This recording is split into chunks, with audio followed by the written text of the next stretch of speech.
Israeli yawapokonya simu za Android makamanda wake wa kijeshi. Jeshi la Israeli limeamua kuwapiga marufuku makamanda wake kutumia simu za Android kutokana na usalama mdogo uliomo kwenye simu zinazotumia mifumo hiyo. Kwa mujibu wa shirika la habari la Fars, jeshi la Israeli limetoa miongozo mipya kuhusu matumizi ya simu za mkononi kati ya maafisa wake wakuu, likiendelea kufanya uchunguzi wa kina kuhusu usalama kwenye mifumo ya kidigitali. Redio ya jeshi la Israeli imetangaza usiku wa kuamkia leo Alhamisi kwamba uamuzi huo ni matokeo ya tafiti zilizofanywa baada ya matukio ya Oktoba 7. Tafiti ambazo kwa mujibu wa jeshi hilo zimeonyesha kwamba kuna udhaifu wa kijasusi uliojitokeza wakati makamanda wa kijeshi walipotumia vifaru erevu kama vile vinavyotumia mifumo ya Android.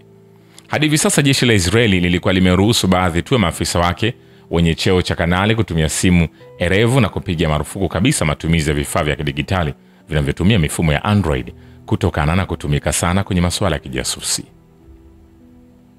Taarifa hiyo imesema kuanzia sasa maafisa wa cheo cha luteni kanali pia watakuwa kwenye orodha ya wale watakaopigwa marufuku kabisa kutumia Android kwenye kazi zao.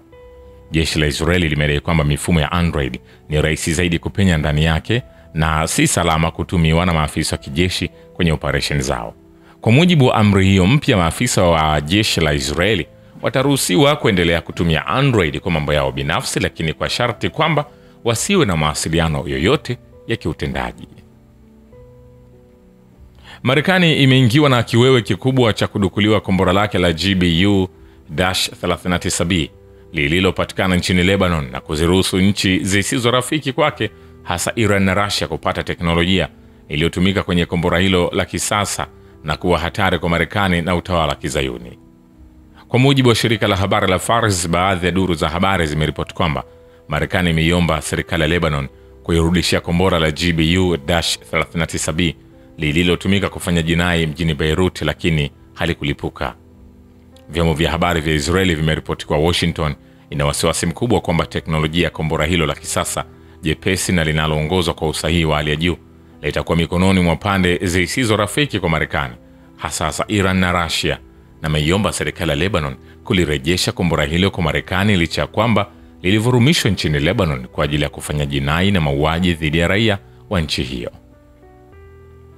Chanzo kimoja cha kijeshi cha Lebanon kimethibitisha kutolewa ombi hilo na Marekani na kuongeza kuwa ombi la Marekani limetumwa kwa jeshi la Lebanon. Afisa huyu wa kijeshi wa Lebanon ameongeza kuwa utaratibu wa kurejeshwa kombora hilo na jinsi litakavyofikishwa mikononi mwa Marekani ni mambo ambayo bado hayajakamilika. Katika hali ya kukosa haya wala soni usoni, Marekani imejipa uthubutu wa kutaka kurejeshewa kombora ambalo imelitumia kiuadui kwa ajili ya kuua raia wa Lebanon. Kombora hilo ambalo halikufyatuka liliweza kutumika kwenye mashambulio ya utawala wa Kizayuni kwenye eneo la kusini mwa Beirut siku ya Jumapili, mashambulio ambayo yalipelekea kuua washahidi Haitham Ali al-Tabatabai, mmoja wa makamanda wakuu wa Hezbollah, na wanachama wengine kadhaa wa harakati hiyo ya mukawama wa Kiislamu. Kombora la GBU-39B lina uzito wa paundi 250, linaendeshwa na kuongozwa na jeshi la anga la Marekani na utawala wa Kizayuni. Linategemea mwongozo wa satellite na ingawa ni dogo lakini linasababisha uharibifu mkubwa. Linatumia teknolojia nyeti na ya siri mno. Hayo yakiendelea, rais wa China Xi Jinping ameitaka jamii ya kimataifa ichukue hatua kufikia usitishaji vita wa kudumu katika ukanda wa Gaza. Kwenye ujumbe kwa mkutano wa Umoja wa Mataifa kwa mnasaba wa siku ya kimataifa ya mshikamano na watu wa Palestina, rais wa China alisisitiza jumuiya ya kimataifa inapaswa kuwajibika ili kufikia usitishaji vita wa kudumu kwa Gaza. Katika ujumbe wake, Xi Jinping ameashiria kuwa suala la Palestina ndilo kiini cha migogoro ya eneo la Asia Magharibi na kusema suala hili haliathiri tu uadilifu wa kimataifa bali pia utulivu wa kikanda. Rais wa China amesema katika mazingira ya sasa jamii ya kimataifa inapaswa kujenga maelewano mapana zaidi, akitoa wito wa kuchukuliwa hatua za dhati zaidi ili kuhakikisha usitishaji vita wa kina na wa kudumu huko Gaza na kuzuia kuzuka tena kwa mgogoro. Xi Jinping pia amesisitiza haja ya kuchukuliwa hatua za haraka za kuboresha hali ya kibinadamu kwenye ukanda wa Gaza na kupunguza mateso ya watu wa Palestina.